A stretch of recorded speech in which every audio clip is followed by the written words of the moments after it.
Bismillahirrahmanirrahim. Orang pemberi peringatan sebelumnya dan setelahnya dengan berkata, janganlah kamu menyembah selain Allah.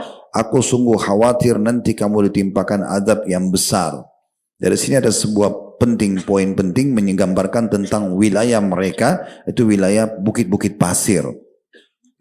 Dan juga di sini ada penyampaian Allah, dan telah berlalu beberapa orang pemberi peringatan sebelum dan setelahnya. Berarti memang bukan mustahil sebelum Nabi Hud ada nabi-nabi yang diutus oleh Allah Subhanahu wa taala, tapi belum ada rasul. Karena rasul yang kedua diutus pada manusia setelah Nuh adalah Hud. Nabi Hud berkata, janganlah kamu menyembah selain Allah, aku sungguh khawatir nanti kamu ditimpa azab pada hari yang besar. Lalu mereka kaum Ad berkata, apakah engkau datang kepada kami untuk memalingkan kami dari penyembahan Tuhan-Tuhan kami? Maka datangkanlah kepada kami azab yang telah engkau ancamkan kepada kami jika engkau termasuk orang-orang yang benar.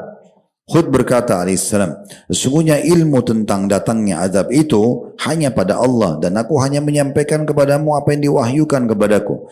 Tapi aku melihat kamu adalah kaum yang suka berlaku bodoh. Maksudnya menolak sebelum mencerna gitu ya.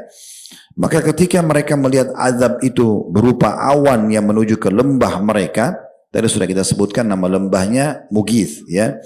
Mereka berkata, inilah awan yang akan menurunkan hujan buat kami. Jadi mereka sebelum Allah siksa, maka Allah datangkan peceklik. Mereka kehabisan air sama sekali. Akhirnya tidak bermanfaat lagi fisik mereka, paras wajah mereka, postur tubuh mereka, kekuatan mereka karena kehabisan air. Tumbuh-tumbuhan mereka banyak yang kering, hewan-hewan mereka banyak yang mati, maka mereka kehabisan ide karena tidak ada air sama sekali. Nah waktu itu mereka berharap turun hujan. Lalu karena mereka dalam kondisi begitu masih menantang Nabi Hud, datangkan siksa, mana yang kamu ancaman pada kami?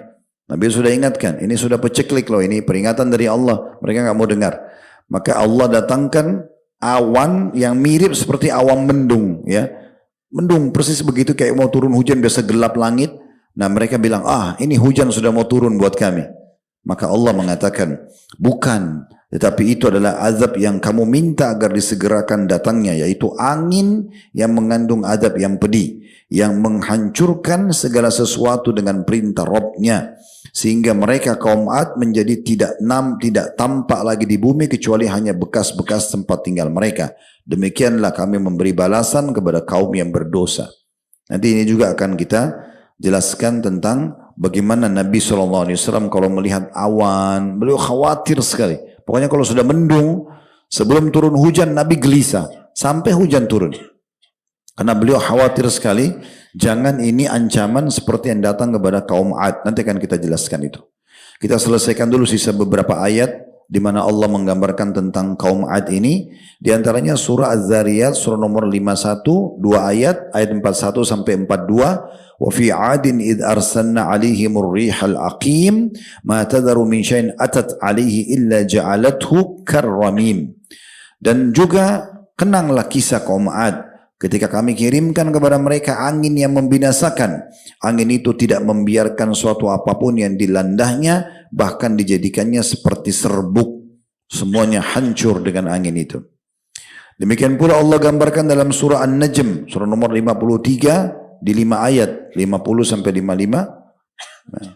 Wa annahu ahlaka 'adanil ula wa thamud fama abqa wa qauma nuhin min qabl innahum kanuhum adlama wa atgha wal mu'tafikata ahwa faghashaha ma ghasha fa bi'i ala'i rabbika tatamara. Artinya, dan sungguhnya dialah Allah yang telah membinasakan kaum Ad dahulu kala dan kaum Samud. Nanti ini kita bahas di kaum Nabi Saleh. Tidak seorang pun yang ditinggalkannya hidup. Allah tidak meninggalkan mereka. Dan juga kaum Nuh sebelumnya. Sungguh mereka adalah orang-orang yang paling zalim dan durhaka. Dan perhara angin telah meruntuhkan negeri kaum Lut. Nanti akan kita bahas di Nabi Lut juga. Lalu menimbuni negeri itu sebagai azab dengan puing-puing yang menimpahnya. Maka terhadap nikmat Rabb manakah yang masih kamu ragukan? Maksudnya setelah Islam dan iman, apalagi yang kalian lakukan? Nunggu juga dibinasakan seperti kaum-kaum ini? Nanti kita akan bahas di kisahnya kaum Nabi Lut ya. Di masa sekarang kaum LGBT ini banyak membahasakan itu. Mana terbukti itu kaum Lut disiksa. Kalau kita kan tidak disiksa sampai sekarang. Lucunya mereka tunggu disiksa dulu baru oh iya ya ternyata disiksa. Nunggu itu. Itu kan kebodohan namanya. Tidak ambil dari pelajaran orang-orang sebelumnya gitu ya. Sama dengan orang yang terus maksiat, khamr, narkotika, zina atau apa saja. Nggak ada kok, saya sehat-sehat, saya nggak disiksa. Lucu, nunggu disiksa dulu baru akuin. Itu kebodohan namanya. Saya minum ini makan itu nggak sakit kok. Masa nunggu sakit dulu baru ngakuin? Sudah diingatkan orang yang cerdas datang peringatan. Oh ya ini berarti nggak boleh. Ya udah, gunakan akal sehatnya. Sudah jangan dimakan, jangan dilakukan dan jangan seterusnya. Itu akan aman. Kemudian selanjutnya dalam surah Al-Qamar surah nomor 54 ayat 18 dan 22 Allah berfirman kadzabat 'adun fa kaifa kana 'adzabi wa nudhur inna arsalna 'alaihim rihan sarsaran fi yawmin nahsin mustamir tanzi'un nasa ka'annahum a'jazu nakhlin munqa'ir fa kaifa kana 'adzabi wa nudhur wa laqad yassarna al-qur'ana lidh-dhikri fa hal min muddakir. Kaum Mu'ad telah mendustakan, maka betapa dahsyatnya azabku kata Allah dan peringatanku. Sesungguhnya kami telah menghembuskan angin yang sangat kencang kepada mereka pada hari nahas yang terus menerus, yang membuat manusia bergelimpangan. Mereka bagikan pohon-pohon kurma yang tumbang dengan akar-akarnya. Maka betapa dahsyatnya azabku dan peringatanku, dan sungguh telah kami mudahkan Al-Quran untuk peringatan, maka adakah orang yang mau mengambil pelajaran? Kemudian surah Al-Haqqah, surah nomor 69 ayat 6 sampai ayat 8. Wa amma 'adun fa uhliku birihin sarsarin 'atiyah sakhkharaha 'alaihim sab'a layalin wa thamaniyata ayyamin husuman fatara al-qauma fiha sar'a. fatara al-qauma fiha sar'a ka'annahum 'ajazu nakhlin khawiyah fahal tara lahum min baqiyah. Sedangkan kaum 'Ad mereka telah dibinasakan dengan angin topan yang sangat dingin. Allah menimpakan angin itu kepada mereka selama 7 malam 8 hari terus menerus. Dan ini kurang lebih terjemahan sebagian ulama tentang makna nahas ya tadi itu. Jadi dia 7 malam berturut-turut dan 7 malam 8 hari terus menerus. Maka kamu melihat kaum 'Ad pada waktu itu mati bergelimpangan seperti batang-batang pohon kurma yang telah kosong atau lapuk. Maka adakah kamu melihat seorang pun yang masih tersisa di antara mereka? Tanda tanya, orang segera mencerna dengan akalnya. Tentu sudah tidak ada karena binasa semuanya. Kemudian surah Al-Fajr, surah nomor 89 ayat 6 sampai ayat 14. Ini yang terakhir diangkat oleh penulis berhubungan dengan kisah kaum 'Ad dan Hud alaihi salam. Surah Al-Fajr surah nomor 89 ayat 6 sampai 14 berbunyi alam tara kaifa fa'ala rabbuka bi'ad irama dzatil imad allati lam yukhlaq mithluha fil bilad wa thamud alladhina jabu as-sakhra bil wad wa fir'auna dhil awtad alladhina taghaw fil bilad fa aktharu fiha al-fasad fa sabba 'alaihim rabbuka sawta 'adzab inna rabbaka labil mirsad. Tidakkah kamu hai Muhammad memperhatikan bagaimana Rabbmu berbuat kepada kaum 'Ad, yaitu penduduk negeri Iram, ibu kotanya kaum 'Ad, yang mempunyai bangunan-bangunan yang tinggi, yang belum pernah dibangun suatu kota seperti itu di negeri-negeri lain. Dan terhadap kaum Samud yang memotong batu-batu besar di lembah, dan terhadap Fir'aun yang mempunyai pasak-pasak atau bangunan besar yang membuat sewenang-wenang dalam negeri. Lalu mereka banyak berbuat kerusakan dalam negeri itu, maka itu Rabbmu menimpakan cemeti azab kepada mereka. Sungguh Rabbmu benar-benar mengawasi. Ini potongan ayat terakhir teman-teman, selalu jadikan pegangan ya. Inna rabbaka labil mirsad. Sungguhnya Tuhanmu selalu mengawasimu. Antum kalau lagi ibadah, ada bisikan syaitan mau riya, Allah mirsad, sangat mengawasi. Allah tahu. Mau berbuat dosa, inna rabbaka labil mirsad. Allah selalu melihat dan mengawasi. Maka harus hati-hati sekali. Kata penulis tentunya, adapun kisah kaum 'Ad yang merupakan kaum Hud ini juga disebutkan dalam surah Taubah, Ibrahim, Al-Furqan, Al-Ankabut, Shad dan juga Qaf. Surah Qaf. Ini masih banyak berarti ayat-ayat yang belum dibahas, tapi ini sudah mewakili dari apa yang harus kita ketahui tentang kaum 'Ad dan Nabi Hud alaihissalam. Kemudian ada poin selanjutnya dikatakan bahwasanya kaum 'Ad adalah kaum yang pertama kali menyembah berhala setelah terjadinya peristiwa angin topan Nabi Nuh. Ya. Nah ini yang menyebabkan Allah SWT sangat murka sama mereka karena mereka kembali menyembah berhala lagi. Mereka menyekutukan Allah Subhanahu wa taala dan kita tahu ini dosa yang paling Allah benci, ya, menyekutukan Allah Subhanahu wa taala dengan sesuatu. Dan Allah subhanahu wa ta'ala menyebutkan dalam surah Al-A'raf tadi ayat 69, ya, aw ajibtum an ja'akum dzikrun min rabbikum ala rajulin minkum liyunzirakum wadhkuru id ja'alakum khulafa min ba'di qaumin wa zadakum fil khalqi basta, ya. Jadi, dan berherankah kamu datang peringatan datang dari Rabbmu melalui seorang laki-laki dari kamu sendiri untuk memberikan peringatan kepadamu. Ingatlah ketika dia menjadikan kamu sebagai khalifah-khalifah setelah kaum Nuh, dan dia lebihkan kepadamu dalam kekuatan fisik, tubuh dan juga keperawakan sampai akhir ayat. Intinya mereka adalah kaum yang pertama menyembah berhala, dan ini yang menyebutkan Allah subhanahu wa ta'ala murka pada mereka. Kemudian teman-teman sekalian, bagi yang pegang buku ada lembaran dari 176 sampai 193 itu memang saya lewatkan. Karena itu kembali Ibnu Katsir rahimahullah mulai merincikan terjemahan ayat-ayat yang tadi kita baca. Berikut beliau mengaitkan satu sama yang lain. Dan ini tadi kurang lebih sudah saya coba simpulkan dan bahasakan pada saat kita terjemahkan ayat-ayat tadi. Jadi ini kita lewatkan. Kita akan masuk insya Allah kepada lanjutannya gitu ya.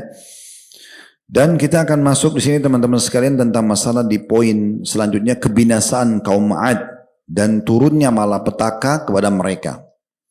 Ibnu Katsir rahimahullah beranjak membahas tentang masalah surah Al-Ahqaf, surah nomor 46 ayat 24 yang tadi sudah sempat kita baca, yaitu falamma ra'awhu 'aridan mustaqbila awdiyatihim qalu hadha 'aridun mumtiruna bal huwa mastajaltum bihi rihum fiha 'adzabun alim. Maka ketika mereka melihat azab itu berupa awan yang menuju lembah-lembah mereka, mereka sempat berkata, inilah awan yang akan menurunkan hujan untuk kami. Maka Allah mengatakan, bukan, tapi itu adalah azab yang kamu minta agar disegerakan datangnya angin yang mengandung azab yang pedih. Kata Ibnu Katsir rahimahullah, inilah awal mula ditimpahkan azab kepada mereka setelah sebelumnya berada dalam kekeringan dan kegersangan. Jadi biasanya Allah SWT itu untuk menyadarkan satu kaum, dikirim dulu seorang Nabi dan Rasul, sampaikan, yang beriman ya sudah aman. Kalau mereka yang memungkiri, ditegakkan hujah. Allah berfirman, ini loh bukti-buktinya, dicontohkan bukti penciptaan alam, bukti dirinya. Dia tidak mau terima, datang peringatan-peringatan lain lagi. Seperti contoh misalnya, datangnya ujian-ujian yang mereka tidak bisa lepas darinya. Penyakit yang merata, misalnya peceklik yang juga merata. Akhirnya mereka ngerucut kepada poin, mereka harus meminta tolong. Kalau tidak nggak bisa. Nanti kita bahas di kisah Nabi Musa alaihissalam, Fir'aun, sungai Nil, Allah ubah dari darah, kemudian mereka cari jalan, lempar tumbal di sungai Nil, mereka mohon kepada dukun-dukunnya, gak pernah bisa. Ujung-ujungnya satu penasihat Fir'aun bilang, kita sudah lakukan semua, tinggal satu yang belum minta pada Tuhannya Musa. Hanya mereka ngerucut tuh, minta kepada Musa agar berdoa sama Allah diselamatkan, dan berjanji kalau selamat maka akan beriman. Ternyata Musa berdoa depan Fir'aun dan selamat, oh sombong lagi. Ini kebetulan aja berarti. Atau ini sihirnya Musa. Allah datangkan katak lagi. Penuh satu negeri Mesir. Nah, sama lagi kejadiannya. Allah datangkan serangga-serangga yang menghabiskan semua hasil panen mereka. Ujian demi ujian mereka selalu tepis saja. Nah seperti itu keadaannya. Nah Nabi kaum Hud, kaum 'Ad ini Allah sengaja datangkan. Mereka kan merasa kuat, mereka pintar. Lalu Allah datangkan satu ujian. Kegersangan. Tidak ada air. Semua sumber mata air Allah tutup, habis semua kering. Kalau tidak ada air cuma 2-3 hari. Orang kalau tidak makan, seminggu pun mungkin masih bisa tahan asal dia minum. Kalau orang tidak minum bagaimana? Susah gitu ya. Kalau kita minum aja air, betul kita lapar, tapi kalau minum air saja ya masih aman. Kalau sudah air nggak ada gimana caranya? Akhirnya mereka mau tidak mau, mereka harus kembali kepada Nabi Hud. Nabi Hud sudah ingatkan, kembali kepada Allah. Kalau tidak nanti datang azab loh. Nggak mau, tetap bangkang. Tetap tidak mau. Nah Allah datangkan awan, lalu mereka pikir, ini buktinya hujan mau turun. Maka Nabi Hud sudah ingatkan, bukan, ini azab. Hati-hati. Ya, mereka tidak mau. Mereka tetap menunggu air hujan itu. Nabi Hud dan kaumnya beriman dikeluarkan oleh Allah dari negeri itu, lalu Allah binasakan mereka. Lalu mereka memohon siraman air. Setelah itu mereka melihat gumpalan dari langit. Mereka mengira itu adalah awan hujan sebagai rahmat bagi mereka, padahal itu adalah azab yang pedih untuk mereka. Dan ini kata Ibnu Katsir adalah sesuai dengan permintaan mereka, Di antaranya Al-Ahqaf ayat 22, fa'tina bima ta'iduna in kunta minas sadiqin. Ya datangkan saja ya siksa yang kamu ancamkan kepada kami itu, hai Hud, gitu ya. Seakan-akan mereka mengatakan kalau engkau termasuk orang-orang yang jujur, orang-orang yang jujur. Baik, di sini kita masuk kepada jenis siksaan ya. Yang rinciannya itu di dalamnya di halaman 199 Allah rincikan, walaupun ayat tadi sudah kita baca ya.